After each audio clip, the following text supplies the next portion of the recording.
paz do Senhor, igreja, que Deus em Cristo Jesus abençoe você e a sua família. Estamos mais uma vez aqui nessa manhã de domingo para meditarmos na palavra do Senhor. Hoje nós estamos com a lição de número 12, a penúltima lição desse trimestre, 20 de setembro, Dia Nacional da Escola Bíblica Dominical. Um dia extremamente especial. Nós temos a Escola Bíblica Dominical abençoada. Antes de nós pararmos de termos a escola presencial, nós contávamos com em torno de 70% da igreja. E eu creio no Senhor que nós vamos continuar contando com essa presença. Hoje nós vamos estar meditando em Esdras e Neemias combatem o casamento misto. E nós não podemos perder de vista, amados, que nós estamos falando sobre como vencer, né, os princípios divinos em tempo de crise, né, os princípios divinos nos tempos em que nós estamos passando aqui. Então, nós hoje vai ver mais um dos princípios divinos, o casamento. Texto áureo. Não vos prendais a um jugo desigual com os infiéis, porque que sociedade tem a justiça com a injustiça? E que comunhão tem a luz com as trevas? Segundo aos Coríntios, capítulo 6, versículo 14. O apóstolo Paulo nos traz essa pergunta: que comunhão pode ter os infiéis, né, com os fiéis? Que comunhão pode ter a justiça com a injustiça? Então é sobre isso que nós vamos falar hoje. A verdade prática diz: o lar foi instituído por Deus para ser uma bênção, desde que seja observado a orientação divina para sua formação. A família é um projeto de Deus e é sobre isso que nós vamos hoje meditar.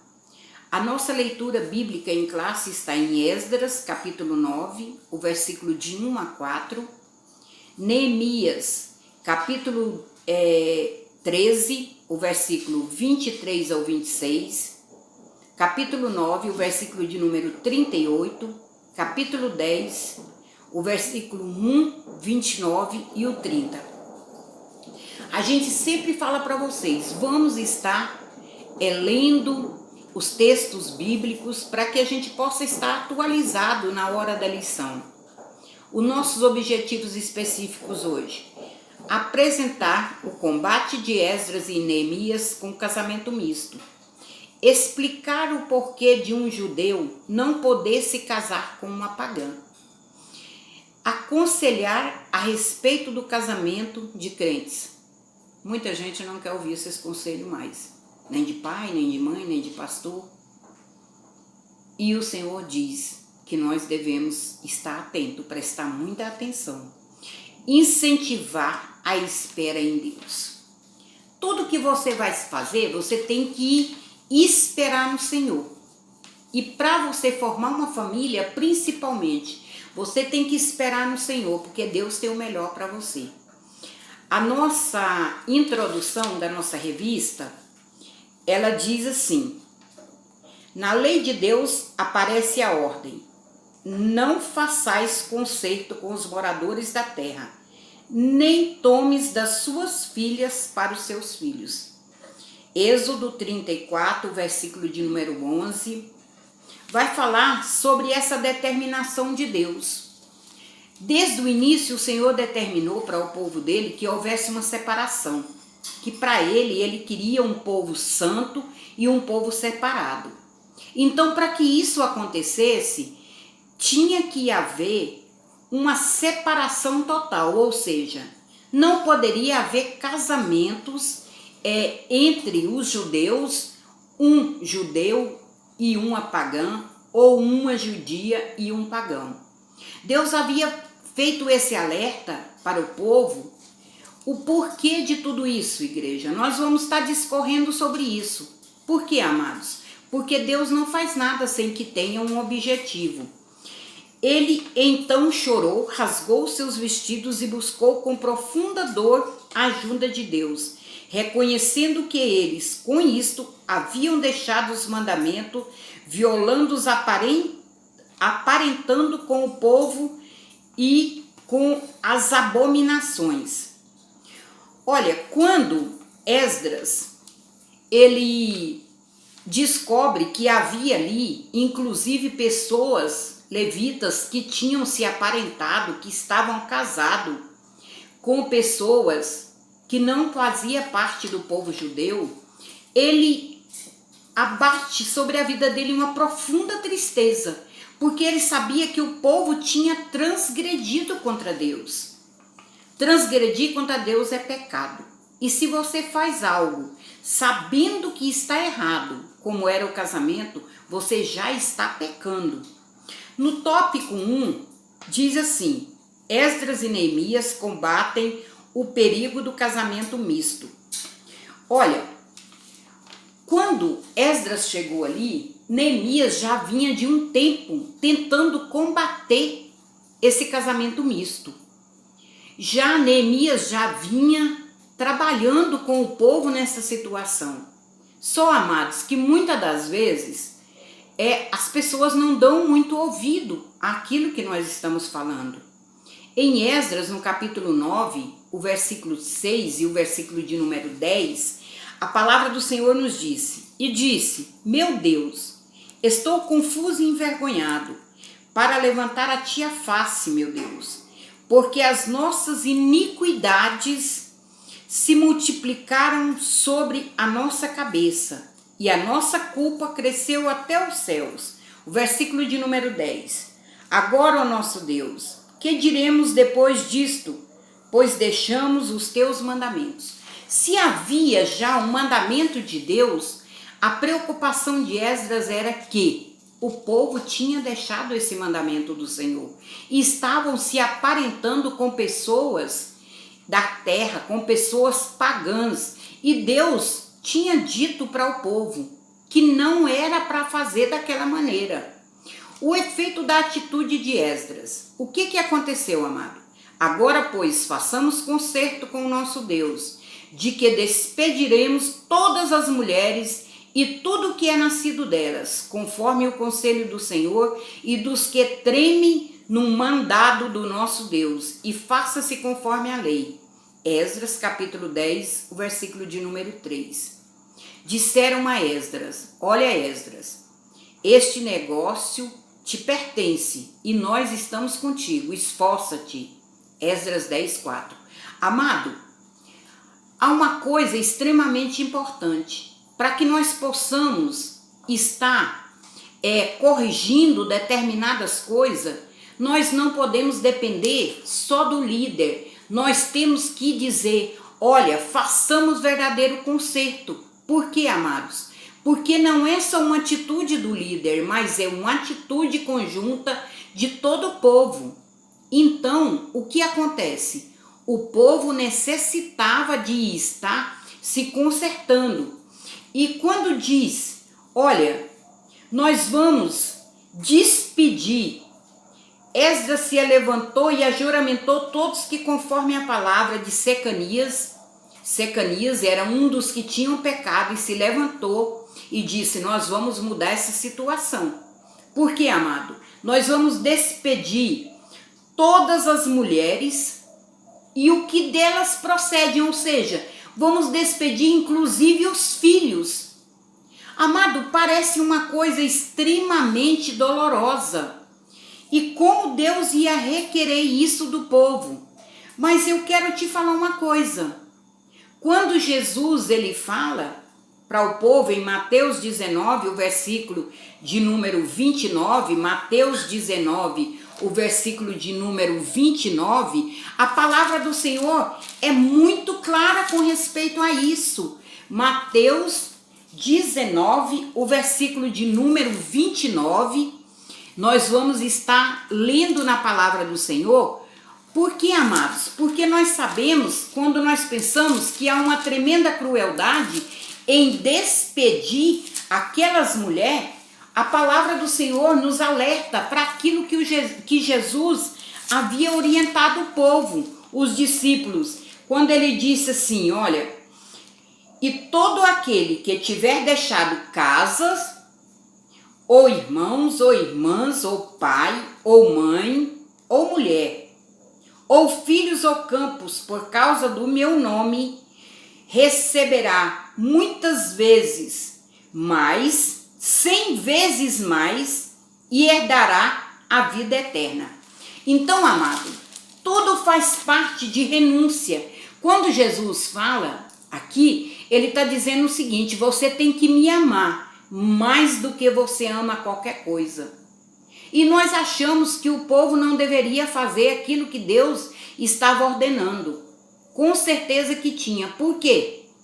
Porque Jesus diz que nós temos que amar Ele e obedecer acima de tudo. E era isso que Esdras e Neemias queria para o povo. No tópico 2, por que um judeu não devia casar-se com uma mulher pagã? Olha, quando Neemias combate, junto com Esdras, essa situação do casamento misto, ele que era conhecedor da palavra de Deus, ele sabia que isso traria a curto e a longo prazo um prejuízo grande para o povo de Deus. Por quê, amados?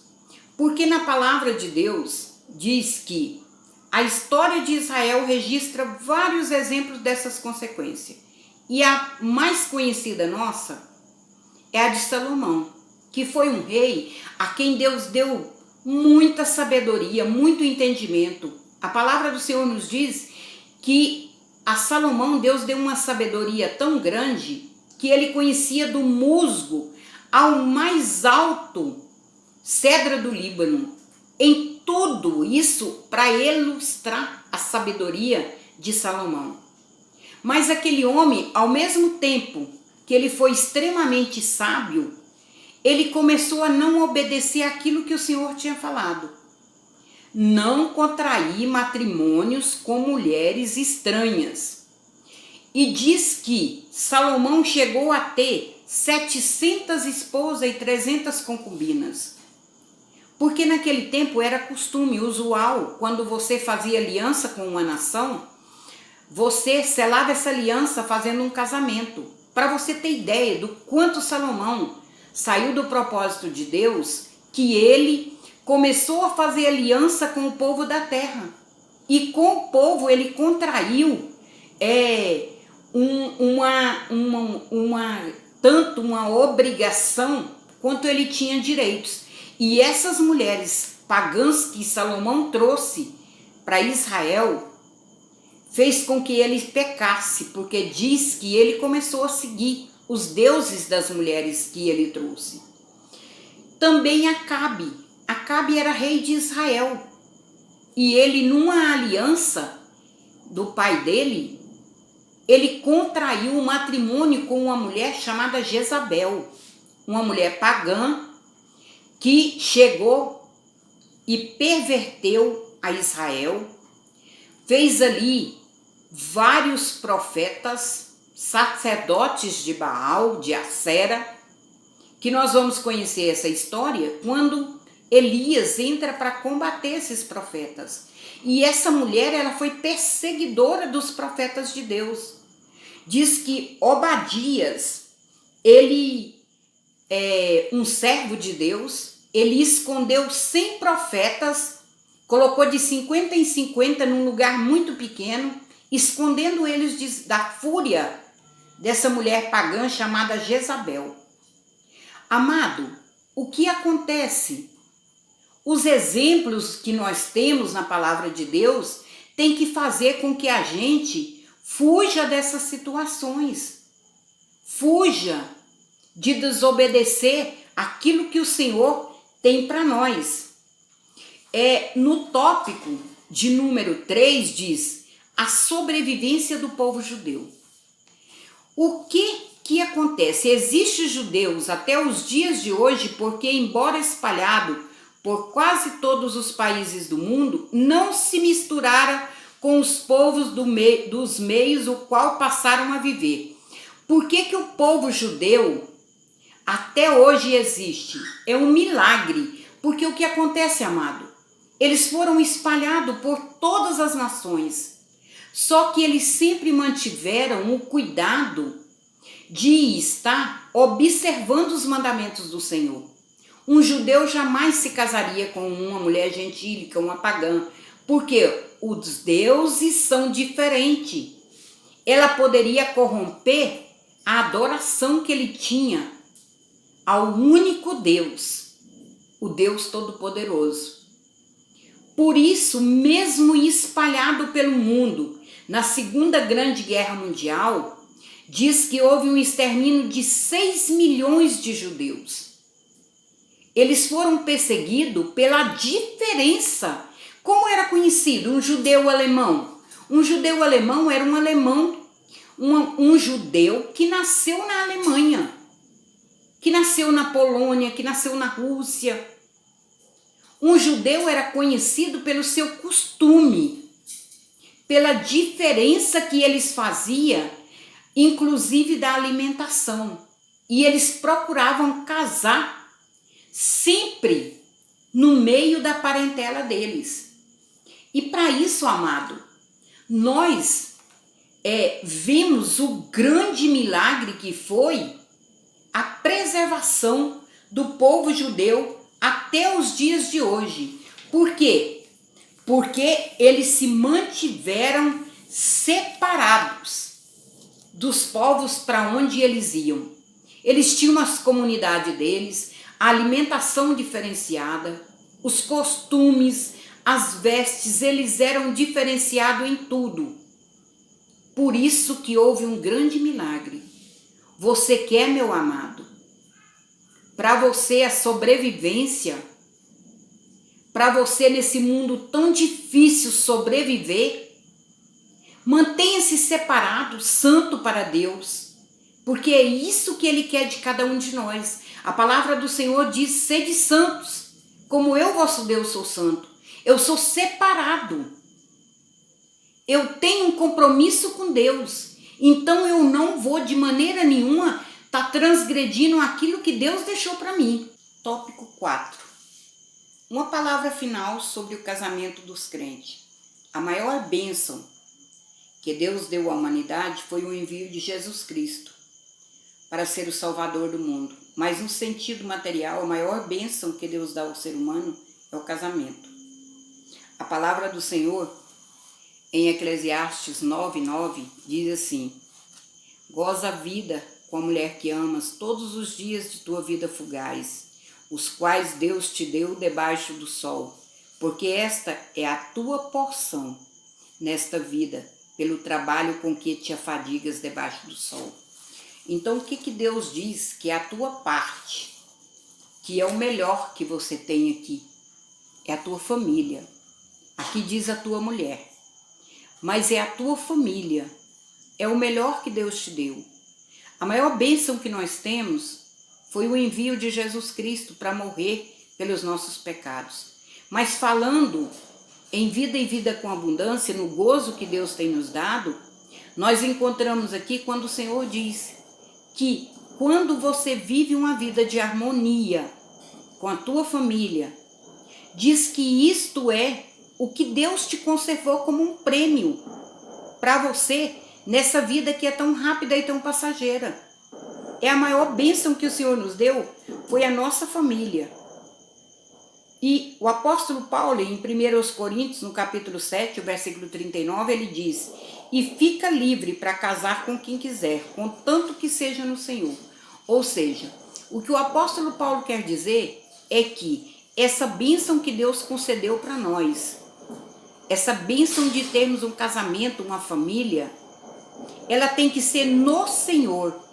Ela tem que ser debaixo daquilo que Deus nos ordena. E nós não podemos de maneira nenhuma ter o casamento de um crente com um descrente. Com muita probabilidade será uma infelicidade. Casamento é uma união total entre homem e mulher. Jesus disse: não são mais um, não são mais dois, mais um. O que um vai sentir, o outro vai sentir também. O casamento é esse elo que faz com que você tenha uma vida para ajudar o outro. E nessa situação, o apóstolo Paulo diz que esse casamento tem que ser no Senhor, ou seja, obedecendo aquilo que o Senhor tem falado conosco, obedecendo a palavra do Senhor. Nós precisamos, de todas as maneiras, estarmos dentro da vontade de Deus. Não podemos de maneira nenhuma estarmos fugindo disso. Por quê, amado? Porque isto fala de uma perfeita união entre os cônjuges, envolvendo o corpo, a alma e o espírito de ambos. Casando-se o crente com uma pessoa que não é crente, pode naturalmente, irmãos, é uma coisa extremamente natural, pode naturalmente já dar um problema. Por quê? Porque nós vamos ter pensamentos diferentes, nós vamos ter projetos diferentes, nós vamos ter uma maneira diferente de caminhar. Você que serve ao Senhor, a palavra dele diz que ele tem que ser a primazia na tua vida, o primeiro lugar. E uma pessoa que não é crente, ela tem outros compromissos, outros projetos. Ela tem uma maneira diferente de ver o mundo. E nós precisamos ter um cuidado muito grande com isso. Em 2 Coríntios, no capítulo 6, o versículo 14, que é o nosso texto áureo, diz: não vos prendai a um jugo desigual com os infiéis, porque que sociedade tem a justiça com a injustiça? E que comunhão tem a luz com as trevas? Então nós temos que ter, amado, jugo quer dizer que eu vou colocar sobre mim e sobre o ombro do outro a mesma canga. Então nós temos que andar de acordo, porque a palavra do Senhor diz que andarão dois juntos se não estiverem de acordo. Como que uma pessoa não crente pode andar de acordo com uma crente? O que tem acontecido muitas das vezes na igreja? Tem acontecido que a pessoa começa a namorar um descrente, um rapaz ou uma jovem, começa a namorar um descrente e ele tem a ilusão de que ele vai ganhar ele para Cristo. Isso acontece, amada? Acontece. Eu sou testemunha de pessoas que começaram a frequentar a igreja quando eu pastoreava no Friburgo, interessada em uma jovem.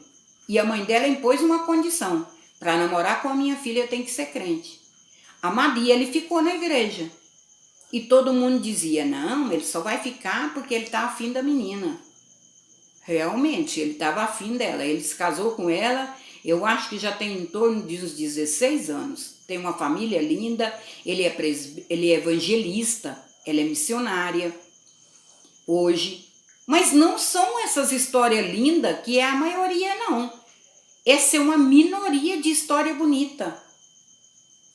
A maioria das histórias são daquele rapaz ou daquela moça que vem, muitas das vezes, de uma dependência química, procurando Jesus para se libertar. E ali ela conhece alguém, eles namoram, se apaixonam, se casam, e aí depois as consequências vêm. Muitas das vezes a pessoa volta para o vício, volta para a vida antiga e vai trazer uma situação de problema muito grande para toda a família. Não é só para jovem ou o jovem, mas para toda a família. Então nós temos que procurar no Senhor. Nós temos que estar procurando companheiro ou companheira no Senhor. Porque não existe uma outra maneira de um casamento poder ter verdadeiramente uma solução, algo que venha a ser duradouro. Tópico de número 5, a conclusão dessa palavra maravilhosa que o Senhor trouxe para nós. Espera em Deus. todo jovem, toda pessoa, ela tem um anseio de ter a sua casa, de ter sua família, de encontrar uma pessoa que vai tá dividindo a vida com ela, que vai nessa caminhada tornar a vida dela melhor, porque tem um adágio popular que diz que duas cabeças pensam melhor que uma. E quantas pessoas encontram no casamento uma maneira de progredir espiritualmente, progredir materialmente, né? Mas também o contrário é verdadeiro. Eu sempre estou falando com a igreja, estou falando com os jovens, que é um passo muito grande, de muita responsabilidade. Então, quando você vai namorar, um crente, um jovem crente, uma jovem crente, ele não namora só por namorar. Ele geralmente, quando ele está namorando, ele já tem que estar pensando. Essa pessoa é uma pessoa com quem eu quero compartilhar a minha vida toda. Por que, amado? Porque pressupõe que a partir do momento em que você está namorando, você pode assumir um compromisso.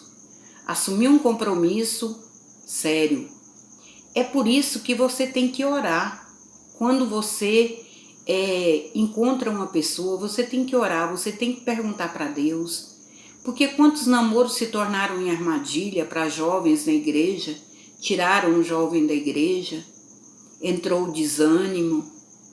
E eu sempre falo para os jovens, eu sempre falo para a igreja, a gente tem que observar. Por quê? Porque depois que a pessoa apaixona, ela perde a razão. Ela vai pensar com emoção. Aí você não vai ver mais aquilo que você deveria observar enquanto você estava esperando no Senhor. Você tem que observar a família da jovem, do jovem com quem você vai se comprometer. Por isso que vale a pena esperar em Deus. Eu me lembro que a minha mãe sempre falava, você quer ver como que vai ser uma pessoa como marido? Observa como ele trata a mãe dele. Você quer ver uma pessoa como esposo, como esposa? Observa o proceder dela em família. E observa como é a família dela, porque você também vai fazer parte daquela família. Eu já tenho feito alguns casamentos, o Senhor tem me dado essa bênção de estar fazendo alguns casamentos, inclusive da minha filha.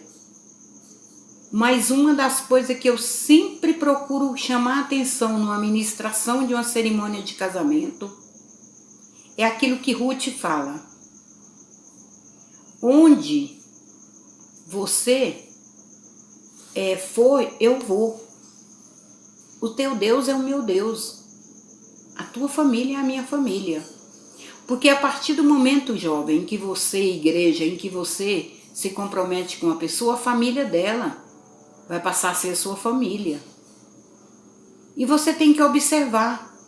Porque muitas das vezes, um casamento errado, ele traz problema para a família toda.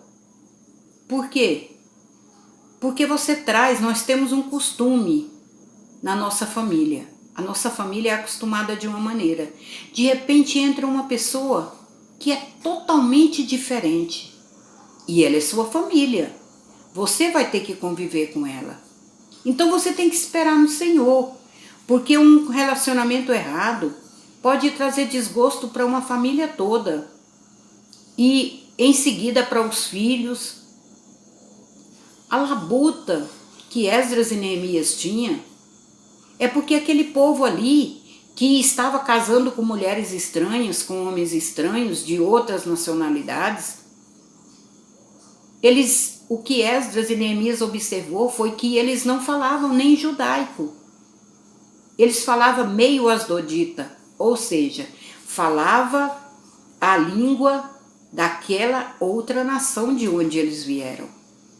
E isso ia impedir o quê? Que eles aprendessem a palavra do Senhor, porque a palavra do Senhor era ensinada em judaico. O que isso quer dizer para nós, amados? Quantas famílias hoje que os filhos não sabem o pai e a mãe? O pai é descrente, a mãe é crente. Ah, vou batizar meu filho na igreja. a que eu faço parte.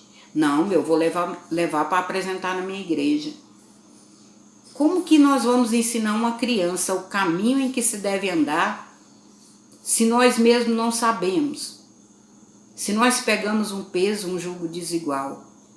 Então o que nós temos que observar é esperar em Deus e observar aquilo que a Bíblia nos mostra. A Bíblia tem uma história de amor belíssima. Em Gênesis, no capítulo de número 24. Gênesis 24 nos conta a história de um relacionamento que começou numa promessa de Deus. Abraão não queria que o seu filho Isaque casasse com uma moça ali da terra. E ele diz ao seu servo, ao seu mordomo Eliezer, você vai buscar para o meu filho Isaque uma noiva. E essa história é linda. Diz que Eliezer ele fez uma prova com Deus. Senhor, eu quero que o Senhor abençoe essa minha viagem, que eu vou ali procurar uma noiva para o filho do meu Senhor. Mas eu quero fazer uma prova com o Senhor. Eu quero que essa moça, quando eu chegar ali, ela venha no poço buscar água e ela pergunta se eu quero beber água e ela vai dar água para os meus moços e para os meus camelos. E ali, amados, Eliezer foi na expectativa de chegar ali. Quando ele chegou no poço, chegou uma moça belíssima. Deus não dá nada ruim para os outros. Aquela moça belíssima chegou ali e ele pediu água, ela tirou água para ele. Olha, tirar água no poço não era fácil. Ela tirou água para ele. Aí, não, eu não vou dar água só para você, vou dar água para os seus camelos também. Amado, tirar água para um camelo beber tem que ser muito trabalhadeira. Você tem que observar isso numa moça, num rapaz, quando você vai casar, se ele é trabalhador, se ela é trabalhadora. Porque a coisa mais triste que tem no mundo é você descobrir depois que está casado, você casou com um poço de preguiça, né? E aí, meu amado, vai ser muito difícil. E aí, diz que Rebeca, esse era o nome da jovem, que essa história é belíssima, diz que Rebeca, ele perguntou para Rebeca quem era ela e ela disse, aí eu sou filha de Labão, meu Deus, é da parentela do meu Senhor. Olha como Deus é lindo. E ali nós conhecemos a história que Rebeca aceita ir com ele, a família dela aceita. No mesmo dia ela vai embora com Eliezer. Quando ela está chegando ali, de longe ela avista aquele moço que está vindo da oração. E ele avista aquela moça. Oh, que coisa linda! E aí ela diz que, ela fala, quem é aquele? E Eliezer diz para ela, aquele é o meu Senhor. E ela, o coração se encheu de alegria. Olha o moço que Deus me deu para me casar. E eles se casaram. Amado, tem muitos casamentos que quando a vista distante, a moça vindo montada num camelo, ele joga a moça para lá e casa com o camelo. Quantos relacionamentos que não esperam no Senhor e hoje você levou para sua vida um camelo, que ele só sabe te dar desgosto, te dar coice e mais nada. Então espera no Senhor, tenha uma vida de oração, tenha sonhos, tenha sonho de estudar, de ter a tua casa, de ter a tua família, de construir o melhor como um ninho. Mas sobretudo, meu irmão e minha irmã, tenha o sonho de que casamento não é um conto de fada, que casamento ele não acaba como os contos de fada, casaram e foram felizes para sempre. Não existe felizes para sempre. Existe uma luta diária de todos os dias para se manter um casamento. É como cuidar de uma planta. Então espera no Senhor, porque da mesma maneira que você vai ter que lutar por uma pessoa, ela também vai ter que lutar por você. A vida não é fácil, a vida é difícil. Mas quando nós temos Deus, a palavra do Senhor nos diz que o primeiro milagre de Jesus foi num casamento. Transformou aquela água do barril em vinho. Ele está sempre transformando o que é insípido em algo que venha ter sabor, que venha ter alegria. Então espera no Senhor. Salmo 46 diz que eu esperei com paciência no Senhor. E você sabe que esperar com paciência não é fácil. Eu sou testemunha de 13 anos que eu estou nessa igreja, de quantas pessoas disseram que estavam esperando no Senhor. Esperaram, oraram, e o Senhor deu. E o Senhor trouxe uma vida que não foi de felizes para sempre, mas uma vida de alguém que vai lutar do teu lado, que vai estar junto com você. Pastora, mas e aquelas pessoas ali, aquelas famílias? Tiveram que ir embora os filhos, as mulheres? Sim, tiveram. Muitas das vezes para fazer a vontade do Senhor na nossa vida, existe renúncia, e renúncia que dói. É por isso que você tem que observar isso na sua vida. Que você quer ter uma família? Então espera no Senhor. Os teus filhos serão bênção no Senhor. Você vai poder criar o teu filho na igreja de acordo com a palavra do Senhor. Vocês vão falar a mesma língua. Não vai falar meio asdodita e o outro falar judaico. Não, vocês vão falar sempre o mesmo. Isso faz parte daquilo que na nossa revista, nos objetivos, diz de conselho pastoral. Mas existe um adágio que diz: se conselho fosse bom, ninguém dava de graça, todo mundo vendia. E hoje ainda existe o de graça receber e de graça dai. A gente está sempre procurando orientar. Que Deus em Cristo Jesus abençoe a tua casa, abençoe a tua família. Que o Senhor abençoe os teus filhos, porque eles são bênção que o Senhor te deu. E que você possa receber do Senhor aquilo que é a promessa dele. Andarão dois juntos se não estiver de acordo? É por isso que você tem que estar de acordo com a pessoa com quem você está andando junto. Amém? Hoje à noite nós temos um abençoado culto dirigido pelo Departamento de Senhoras, o Círculo de Oração da Igreja. E eu creio que a glória do Senhor vai se manifestar. E você já está com toda certeza agendado pelo Espírito Santo para estar ali adorando. Amém?